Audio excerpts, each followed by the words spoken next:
جب رات کی نشانی ختم ہو جاتی ہے تو دن کو لے آتے ہیں تاکہ تم اپنے رب کا فضل تلاش کرو اور سالوں کی گنتی اور حساب جان لو کہ ہم نے ہر چیز کو کھول کھول کر بیان کر دیا ہے۔ اے ہمارے رب، تو نے یہ سنسار یوں ہی نہیں بنا دیا۔ ہم نے آسمان و زمین اور ان کے بیچ کی چیزوں کو کھلواڑ کے لیے نہیں بنایا۔ اگر ہم کھیل ہی چاہتے تو اپنی طرف سے کچھ اور اختیار کر لیتے۔ مشغولیت بہترین علاج ہے۔ یونانی حکمہ و اوہام و خرافات اور نفسیانی بیماریوں کے لیے کام کاج علاج تجویز کرتے تھے۔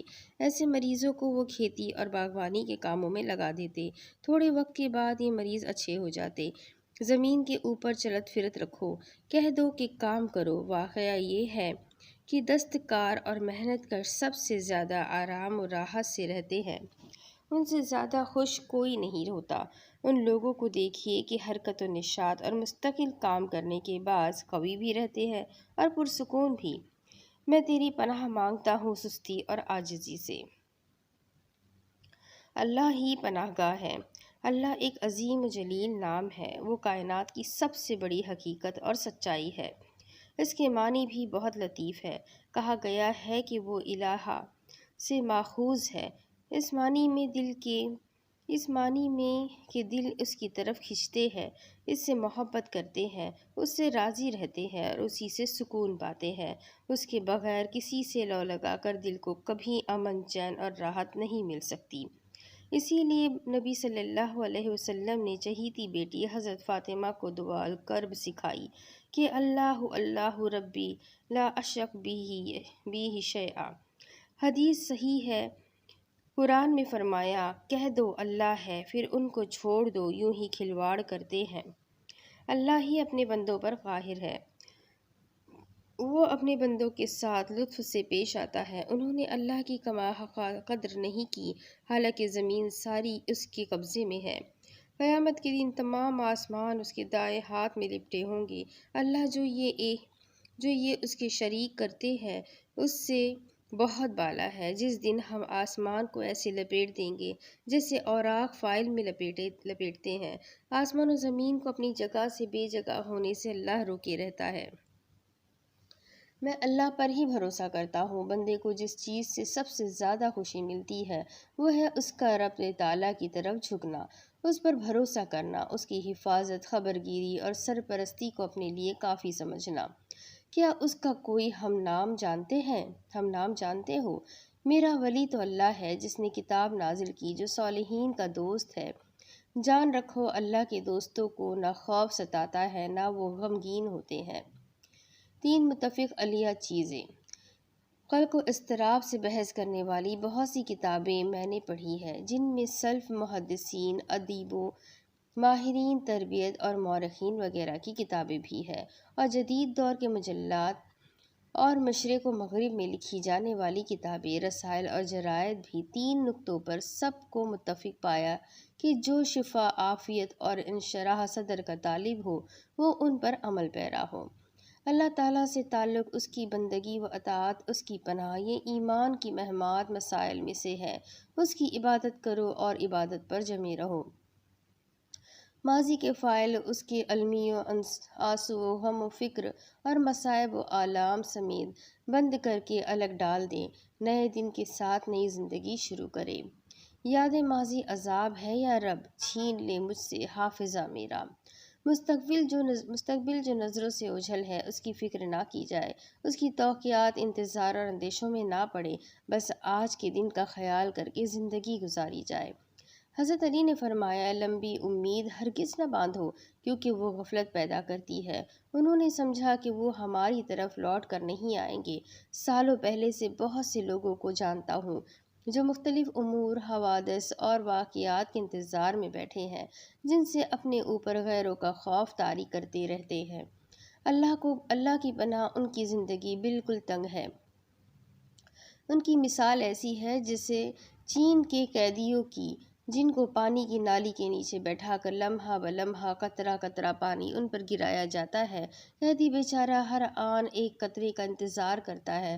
آخرکار اسے جنون لاحق ہو جاتا ہے، عقل کھو جاتی ہے۔ یہی حال اہل دوزخ کا بھی ہوگا، جیسا کہ فرمایا، نہ ان کو موت دی جائے گی، نہ عذاب میں تخفیف ہوگی، وہ اس میں نہ مریں گے نہ جئیں گے، جب بھی ان کی کھالیں آگ سے پک جائے گی ہم ان کی کھال بدل دیں گے۔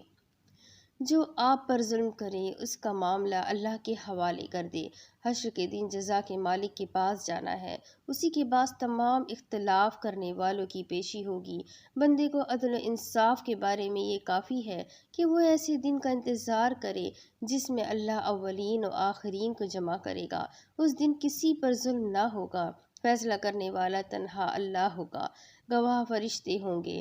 قیامت کے دن ہم میزان رکھیں گے، کسی نفس پر کچھ بھی ظلم نہ ہوگا، رائی کے دانے کے برابر بھی عمل ہوگا تو ہم اسے لے آئیں گے اور ہم حساب کے لیے کافی ہے۔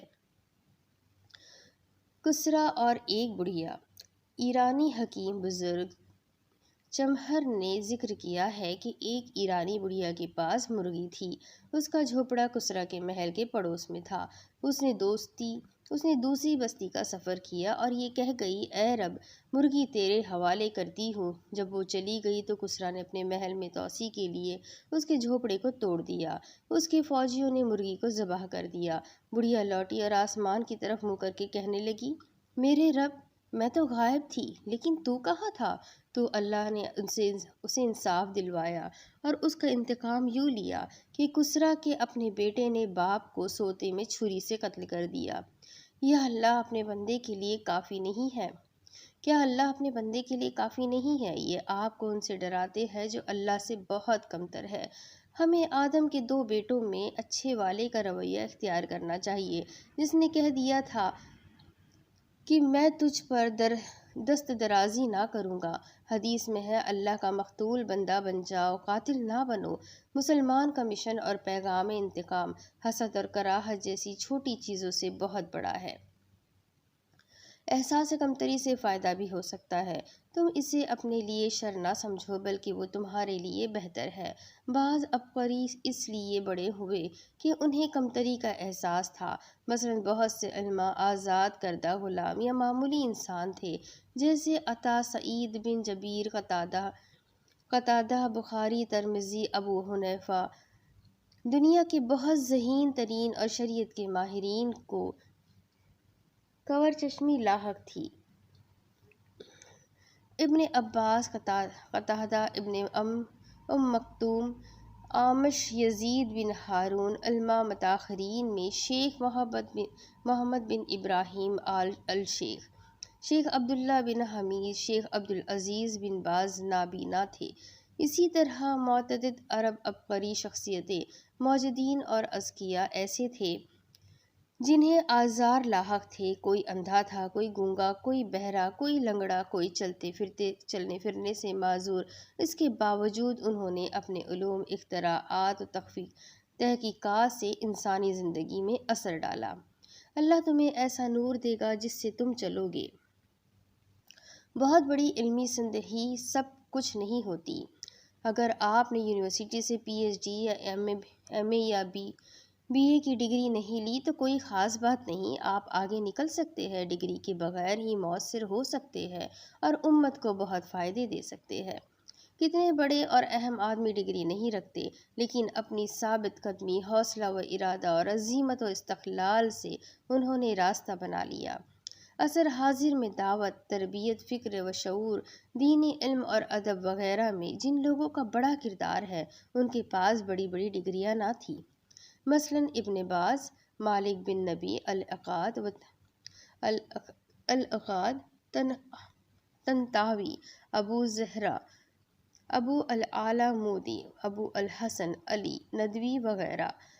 ہم قرون اولی کے علماء سلف اور عبقری شخصیتوں کی تو بات ہی دیگر ہے۔ اس کے برخلاف دنیا میں لکھو کھا ڈاکٹریٹ کی ڈگری لیے پھر رہے ہیں، جن کا دنیا میں کوئی نام و نشان نہیں، پھرتے ہیں میر خوار، کوئی پوچھتا نہیں۔ کیا تم ان میں سے کسی کے وجود کا احساس کرتے ہو یا ان کا کوئی چرچا ہوتا ہے؟ قیامت ایک عظیم خزانہ ہے۔ حدیث صحیح میں آیا ہے، اللہ نے جو کچھ دیا ہے اس پر راضی رہو، سب سے بڑے غنی ہو جاؤ گے۔ اپنی بیوی، اپنی آمدنی، اپنی سواری، اپنے بچوں اور اپنی نوکری سے مطمئن رہیے، آپ کو سعادت اور طمانینت ملے گی۔ حدیث صحیح میں یہ بھی ہے کہ غنا اصلا نفس کا غنا ہے۔ غنا کثرت مال و زر اور منصب سے حاصل نہیں ہوتا، بلکہ اس سے کہ اللہ نے جو قسمت میں لکھ دیا ہے اس پر قناعت کی جائے۔ صحیح حدیث میں ہے کہ بلا شبہ اللہ غنی، تقوی والے اور اپنا حال چھپانے والے بندے کو درست رکھتا ہے۔ ایک حدیث ہے کہ اے اللہ، اس کا غنا اس کے دل میں ڈال دے۔ ایک نے بتایا، میں ایک کار والے کے ساتھ ہوائی اڈے سے بیٹھا، شہر کا قصد تھا۔ میں نے دیکھا کہ ڈرائیور شاداب و فرحاں اور صابر و شاکر تھا، اللہ کی حمد و ذکر کرتا تھا۔ میں نے اس کے کنبے کے بارے میں معلوم کیا تو بتایا کہ اس کے پاس 2 بیویاں ہیں، 10 سے زائد بچے ہیں، مہینے بھر کی آمدنی صرف 800 ریال ہے، گھر میں پرانے کمرے ہیں جن میں اس کی بیوی بچے رہتے ہیں، لیکن وہ اپنی قسمت پر راضی و خوش تھا۔ راوی کہتا ہے کہ میں نے اس شخص کے اور ان لوگوں کے بیچ موازنہ کیا جو اربوں روپے رکھتے ہیں، جن کے پاس محل اور شاندار مکانات ہیں، لیکن بدحالی کا شکار ہے۔ یہیں سے مجھے سمجھ میں آیا کہ حقیقی خوشی و مسرت مال میں نہیں ہے۔